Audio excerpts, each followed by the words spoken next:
the precept is important.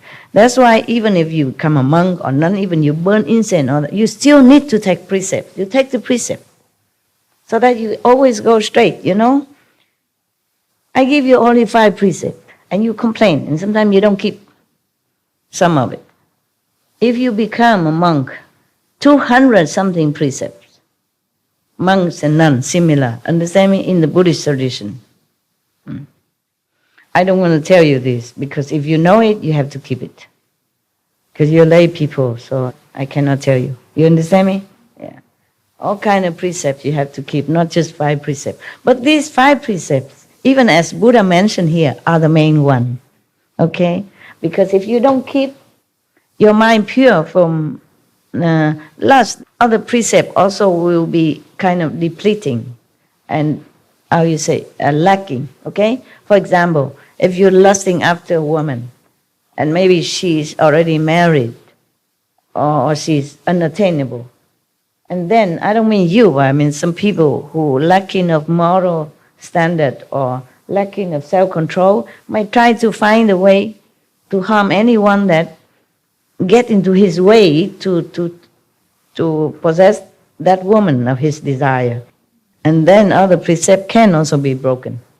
Therefore, the 5 precepts are the mother of other precepts, okay? All right. Keep them. Keep them with your life, okay? It's not just a written words. It is your life. It's your guaranteed shine for happiness ever after. Even if you stray from my teaching, keep the 5 precepts, okay? Because if you don't, you will be very terribly regret when you go to hell and undergoing all kind of payback punishment. Okay, huh? I don't want that to happen to any of you or anybody at all. But you already been taught right from wrong, so you do keep it, huh? It's not that difficult. 5 precepts is a very simple rules which should not be even a precept. It should be like a standard living way of a human, a decent human, not to talk about saint or practitioner or anything like that. Keep them.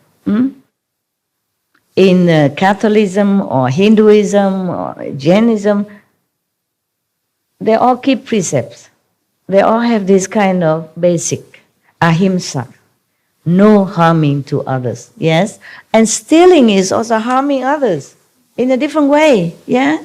Because if you steal somebody money or something that he or she needs, then you discomfort that person. You make her and him, hers or his life not smooth, and then you make him worry and then distracting him or her from their daily routine or efficiency to their work, whatever they're doing. So when you do something, think twice, okay, before you do it. That's all, very simple. Whatever not yours, even if worthless, don't take. Very simple, okay? Is that difficult? No. Been told decades already, huh? The Buddha tell Ananda that when you teach people in the world to cultivate samadhi, remember, because Ananda asked the Buddha, how in the future can I help other beings, even though I myself are not very highly developed, I'm not, maybe not saved yet, but I want to save others. I want to try. So the Buddha teach him all this, yeah? So he continued to say, when you teach people in the world to cultivate samadhi, meaning after Buddha is gone, nobody there, then if you want to teach others and teach them all this, all the above mentioned, regulation, precept, principle, okay? And plus, if they want to cultivate samadhi, they must also cease stealing, yeah? Don't steal anything. This is the third clear and unalterable, uncompromisable.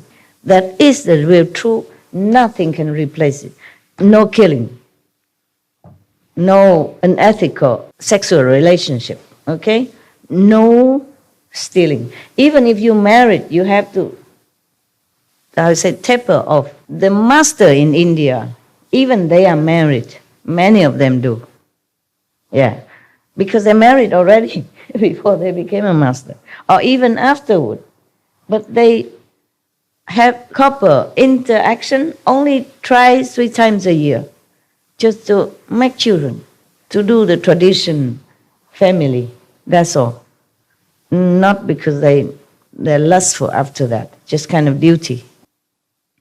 So this is unalterable rules of the universe that you must keep in order to be liberated, with or without the Buddha presence.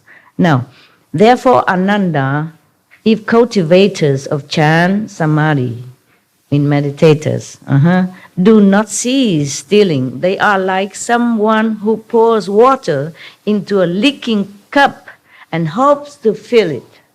I mean, useless. Useless. You waste your time. If you pour water into a leaking cup, will the water stay inside? No. So if you don't keep these basic precepts, then no matter how long you meditate, it just keeps leaking out, gone to the Maya power. The Maya will take it and use it to harm you and harm others as well. He may continue for as many aeons as there are fine motes of dust, but it still will not be full in the end. It's like that. If you don't keep the precept, forget your samadhi, forget your meditation. Useless to you. That's what the Buddha said. All right, I say the same.